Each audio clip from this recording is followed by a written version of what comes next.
Hi everyone. सो the people पत्रवाला आज again मैं आप लोगों के पास आई हूँ कुछ बहुत अमेजिंग चीज को लेके जिसने मुझे बहुत इंस्पायर किया लास्ट फ्यू डेज के अंदर। एंड यानी जब उनकी स्टोरी मैंने सुनी और जब मैंने उनके बारे में जाना तो लिटरली मैं उनकी बहुत बड़ी फैन बन गई। दोस्तों, हर बार मैं अपनी हर मीटिंग में या जब जब मौका मिलता है मैं जरूर कहती हूँ कि अगर आपका बैकग्राउंड कोई भी है, आप कितने पढ़े लिखे हो, आप दिखने में कैसे हो, आप कहाँ से बिलोंग करते हो, कोई फर्क नहीं पड़ता है अगर आपके अंदर एक स्ट्रॉन्ग डिजायर है जिंदगी में कुछ करने की। और वो ट्रू एग्जाम्पल है हमारी हॉकी की कैप्टन, महिला हॉकी की कैप्टन रानी, जिनकी कहानी जब मैंने सुनी उसने मुझे इस चीज को और ज्यादा प्रूव होते हुए देखा। मैंने रानी जो बचपन से ही हॉकी खेलना चाह रही थी, क्योंकि उसके घर के बाजू में ही एक हॉकी का प्लेग्राउंड हुआ करता था और वहां बहुत सारे लोग हॉकी खेलते थे। और जब जब वो देखती थी उसके अंदर एक बहुत ज्यादा डिजायर होती थी, वो भी हॉकी खेलना चाहती थी। बट वो लोग बहुत गरीब थे और उसके घर में लाइट भी नहीं थी, फ्लड आता था तो पूरा घर उसका पानी से भर जाता था। पापा दिन का 80 रुपया कमाते थे जिससे उनका घर चलाना उनको होता था। और उन सब के बीच में हॉकी के बारे में सोचना, हॉकी की कोचिंग लेना या हॉकी खरीदना, वो भी उसके लिए नेक्स्ट टू इम्पॉसिबल था। घंटों घंटों तक वो हॉकी देखती रहती थी प्लेग्राउंड में। एक दिन उसने हिम्मत करके कोच को जाके बात किया एंड कहा कि मैं भी हॉकी सीखना चाहती हूँ, मैं भी हॉकी खेलना चाहती हूँ। तब कोच ने कहा कि तुम फिट नहीं हो, तुम हॉकी खेलने के लिए तुम्हारे अंदर जो शक्ति चाहिए वो नहीं है। बट इसके डिजायर इतनी स्ट्रांग थी, उसने हाथ पैर जोड़े और कोच ने उसे अलाउ किया। दोस्तों, उसके पास हॉकी लाने के पैसे भी नहीं थे। वो कह रही है कि मैं पापा को कैसे कहूं, जो घर चलाना उनके लिए मुश्किल हो रहा था।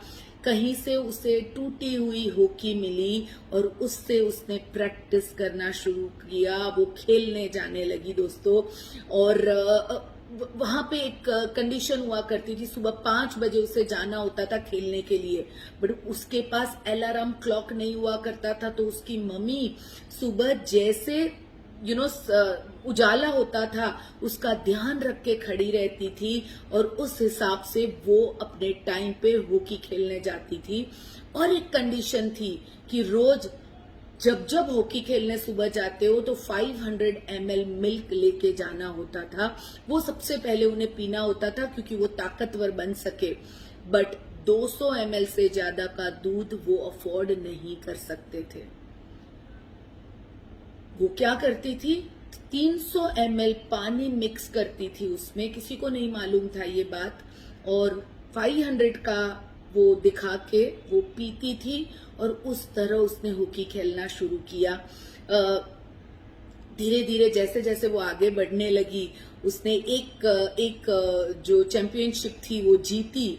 और तब उसको पहली बार 800 रुपए मिले, 800 रुपीज। और वो कह रही है कि मेरे घर में ये सबसे पहली बार किसी ने एक साथ इतने रुपए देखे थे। और उसने अपने कोच को वो कह रही है कि मेरे कोच ने मुझे बहुत ज्यादा सपोर्ट किया। मैंने कहा ना आपको कि अगर आपकी डिजायर हो, अगर आप जिंदगी में कुछ करना चाहते हो तो कहीं से भी कोई ना कोई फरिश्ता आ जाता है, कोई ना कोई आपको सपोर्ट करने आ जाता है। और उसके कोच ने उसे सपोर्ट किया।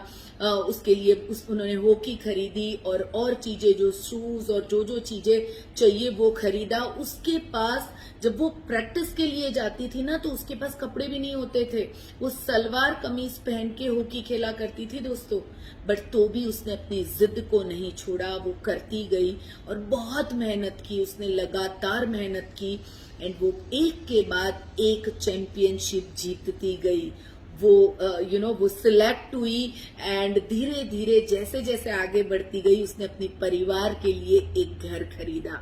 और वो कहती है कि जिस दिन हमने वो घर खरीदा, हम सब एक दूसरे को पकड़ के घंटों तक रोते रहे।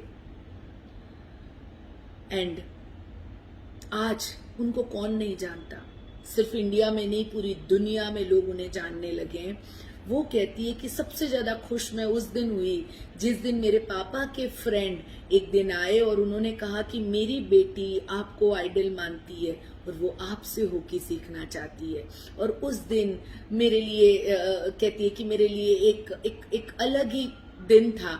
और दोस्तों मैं सिर्फ यही कहना चाहती हूँ, लाइट नहीं थी, खाने पीने के लिए चीजें नहीं थी, फ्लड आता था तो घर पूरा खत्म हो जाता था, पूरा पानी से भर जाता था।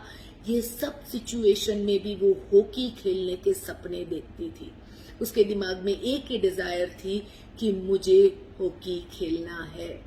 मैं आप सबको आज यही कहना चाहती हूँ, मुझे नहीं मालूम है आप कौन से सर्कमस्टेंसेस से जा रहे हो, मुझे नहीं मालूम है कौन सी चैलेंजेस आपके पास पहले आई थी या कौन सी आगे आएंगी, मुझे नहीं मालूम है। बट मुझे इतना मालूम है कि अगर आपके पास सपना है और अगर आपकी डिजायर बहुत स्ट्रांग है जिंदगी में कुछ करने की, अगर आप सीखने के लिए तैयार हो, अगर आप अपने आप को बदलने के लिए तैयार हो और अगर आप लगातार कोशिश करते हो, तो मुझे नहीं लगता है कि आपके सपनों तक पहुंचने से आपको कोई रोक सकता है। सो कम ऑन फ्रेंड्स, मुसीबतें आएंगी, चैलेंजेस आएंगी, बट उसके सबके आगे होगी एक जीत, और एक ऐसी जीत जिसके ऊपर पूरी दुनिया, सभी लोग आपके ऊपर प्राउड करेंगे और आपके लिए तालियां बजाएंगे। सो यही कहना चाहती हूँ, एक स्ट्रॉन्ग डिजायर, एक स्ट्रॉन्ग ड्रीम और एक स्ट्रॉन्ग डिटर्मिनेशन लेके हम निकलते हैं और हम भी रानी की तरह अपनी जिंदगियों में सक्सेसफुल होते हैं। Thank you so much. बहुत जल्दी मिलेंगे वापस कुछ और चीज लेके जो मुझे इंस्पायर करती रहती है। Thank you.